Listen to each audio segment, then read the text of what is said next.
kind of father no kid should be around. I ran out the courthouse when I saw my ex-husband Shane waiting by my car with our kids. Emery, our 6-year-old, immediately went silent when he saw us together. Melanie, 8, grabbed my hand so tight it hurt.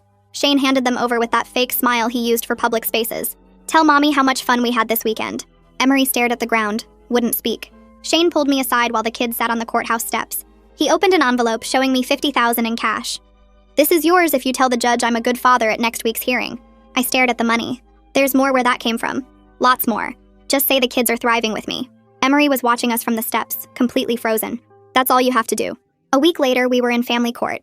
Shane's lawyer was painting him as Father of the Year, showing NA meeting attendance records that I knew were forged. Shane slipped me a note under the table.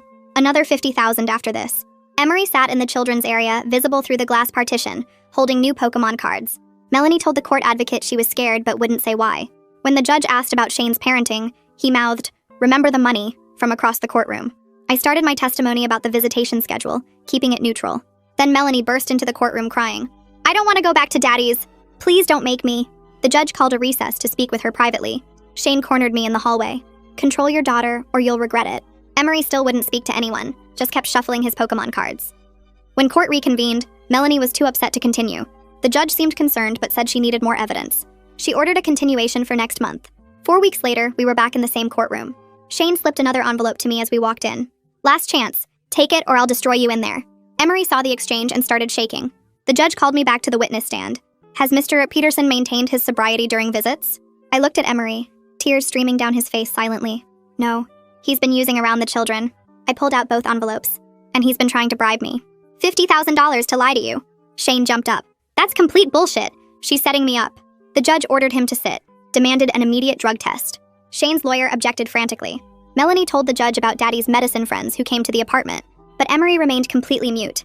The judge looked frustrated without the younger child's testimony. Shane's lawyer argued I was coaching the children. The boy's silence proves he's being manipulated. He won't speak against his mother's lies. The case was falling apart. The judge started talking about maintaining split custody. That's when Emery stood up in the waiting area. He walked into the courtroom on his own, carrying a box. He dumped hundreds of Pokemon cards onto the floor. "1 pack for every day I stayed quiet." His voice was tiny but clear. "Daddy said bad things happen to kids who tell."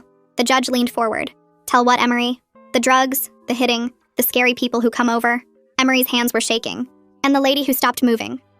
The entire courtroom went silent. Sunday night, she was screaming in Daddy's room. Then she got quiet, really quiet. Emery started crying. Daddy and his friend rolled her up in a rug, put her in the blue dumpster behind his building. Everyone sat frozen. He said if I told anyone I'd be next, or Mommy would disappear. Shane lunged across the courtroom. "You lying little shit, I'll kill you!"